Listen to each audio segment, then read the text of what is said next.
Armando Bukele Ortiz para que dirija su mensaje a la nación.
Yo también los amo todos.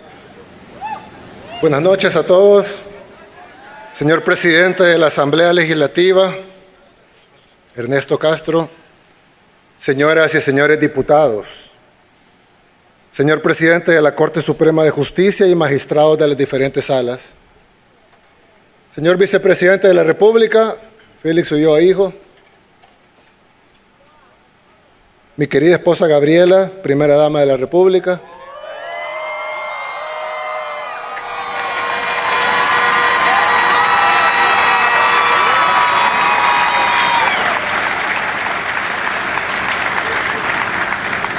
señores diputados al Parlamento Centroamericano, señor presidente de la Corte de Cuentas de la República, señora presidenta del Tribunal Supremo Electoral, señores miembros del Ministerio Público, señor fiscal general, procurador general y procuradora para la defensa de los derechos humanos, excelentísimos señores embajadores y honorables jefes de misiones diplomáticas acreditadas en nuestro país,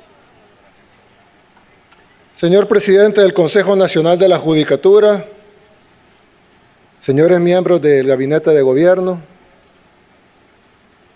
honorables representantes de organismos internacionales, mi querida familia que me acompaña acá,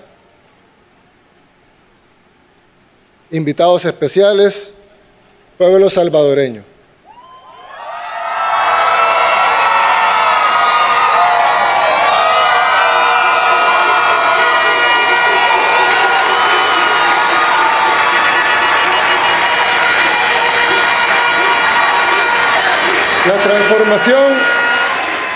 La transformación de El Salvador ha sido una de las más rápidas de la historia moderna, pero para nosotros apenas ha sido suficientemente rápida.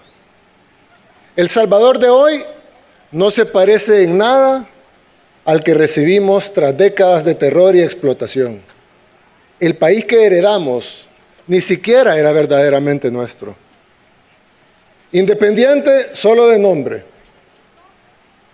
Sus calles estaban controladas por pandillas y su gobierno en manos de los verdaderos gobernantes que siempre estaban a la sombra. Hace 6 años, el mundo ya había perdido la esperanza en El Salvador. Nos decían que el crimen era parte necesaria. Así decían, que el crimen era parte necesaria de nuestra sociedad y que derrotarlo era imposible. Nos daban estudios grandes, proyectos de cómo salvarnos, pero en el fondo nunca creyeron que fuera posible y por eso sus soluciones nunca estuvieron diseñadas para funcionar. El Salvador estaba controlado por personas sin ninguna intención de ayudarnos. Hace 6 años empezamos, nada más, a recuperar nuestro país.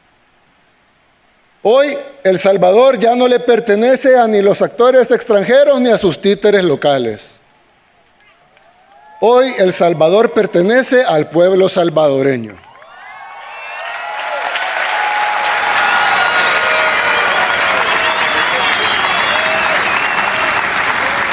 Ahora el mundo habla de El Salvador y del milagro que por la gracia de Dios hemos logrado.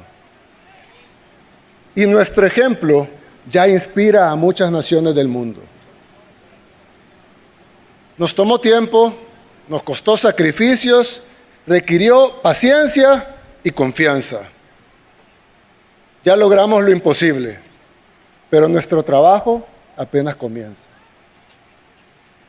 Tuvimos que luchar además por lo que otros países en otras latitudes dan por sentado, que es la libertad de construir un futuro en sus propios términos.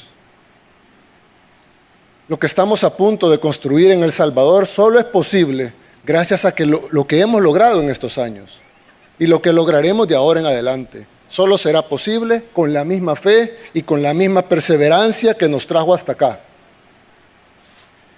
Hemos vencido a la pesadilla que nos aterrorizaba. Ahora vamos a construir el país que soñamos. Nos tomó tiempo, nos costó sacrificios, requirió paciencia y confianza. Nuestra nación es joven. Aún así, si tomamos esos 200 años de nuestra joven historia, la transformación que hemos alcanzado ha sido una fracción insignificante de esa historia. 200 años versus 6. Y de esos 6 años, si tomamos en cuenta que tuvimos una asamblea totalmente en contra de todo y que el poder real de nuestro país y las cortes y los jueces y los magistrados nos bloqueaban de la manera más perversa posible, realmente han sido 4 años. 4 años con el poder de cambiar las cosas. Uno de esos cambiando la estructura de nuestro país y los otros 3 venciendo a las pandillas y al crimen. Venimos de un país sistemáticamente saqueado, destruido a conciencia y con una única política pública real: el miedo. Miedo de salir de la casa, miedo de tomar el bus, miedo constante por nuestros seres queridos, pero también miedo al sistema de salud, miedo al sistema educativo, miedo al sistema económico exclusivo y voraz, miedo al sistema político y miedo en lo social. Los gobiernos eran meros administradores de ese miedo. Lo aplicaban a conciencia, lo rentabilizaban a conciencia. Recordarán cuando llegó la izquierda, rentabilizando el miedo social, el miedo económico. Algunos dicen que antes había democracia y hoy ya no. Han leído eso por ahí, ¿verdad? Que antes había democracia en El Salvador y que ahora ya no. Pero lo cierto es que antes solo se podía elegir entre la opción mala o la peor. La democracia, que algunos dicen que extrañan tanto, era la democracia del miedo. Los ricos tenían menos miedo que los pobres, pero nadie se escapaba. Todos tenían miedo. Y si alguien no lo vivió en nuestro país, puede venir acá y preguntarle a quien quiera. El que diga lo contrario, el que diga que no es así, es porque ese modelo era su fuente de ingresos y su estilo de vida. En otras palabras, los que vivían del crimen. Nadie más puede anhelar esos tiempos. Nadie más. Es imposible que un ser humano que sepa lo que pasó acá anhele eso. Los únicos son los que no conocen, los que no viven acá y no saben qué es lo que sucedió acá, o los que vivían de eso. Su institucionalidad, porque oyen eso bastante, ¿no? La institucionalidad era dejar que violaran a nuestras mujeres, que masacraran a nuestros hijos, que extorsionaran a nuestros emprendedores. Esa era la institucionalidad. Su transparencia en El Salvador. Pero si revisamos las cifras de desaparecidos en aquellos entonces versus las cifras de desaparecidos ahora, nos daremos cuenta que la diferencia es tan abismal que realmente un 90% de esos desaparecidos eran homicidios disfrazados. Y que la cifra real de homicidios es de arriba de 200,000 salvadoreños asesinados por las pandillas.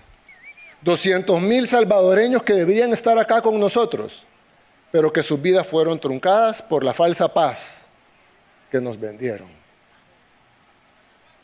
Porque todo se va uniendo: la transparencia, la institucionalidad, la paz, la democracia. La democracia era tener hospitales de lámina podrida, sin mantenimiento, pero preservaban la memoria histórica. O diseñar, no tener, diseñar escuelas con paredes de lámina, piso de tierra y techo de ramas, y llamarle a eso inversión en educación. Justo hace unos días estaba viendo el índice de democracia de The Economist. No sé si vieron cómo The Economist, un medio internacional, ha pasado todo el día, cada 3 horas, publicando artículos sobre El Salvador, bien preocupados por El Salvador. Pues ellos publicaron el índice de democracia del mundo, ¿verdad? Y pusieron todos los países del mundo con calificaciones del 0 al 10. 10 es el país más democrático y 0 el menos democrático. A mí me pareció curioso que fueran monarquías hereditarias las más democráticas, según ese índice de The Economist. Yo no tengo ningún problema con las monarquías, ninguno. Al contrario, respetamos la decisión soberana de cada pueblo que decide tener una monarquía.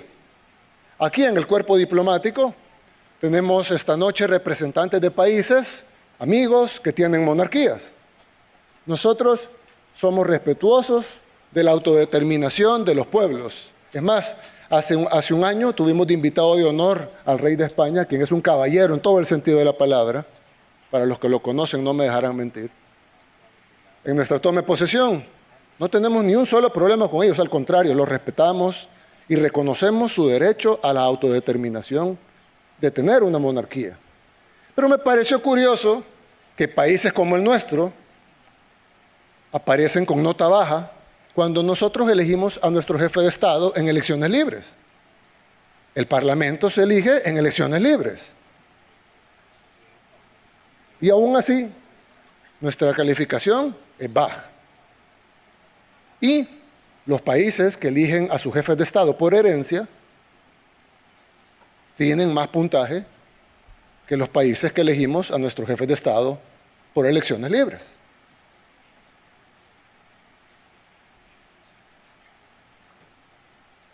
¿Cómo es posible eso?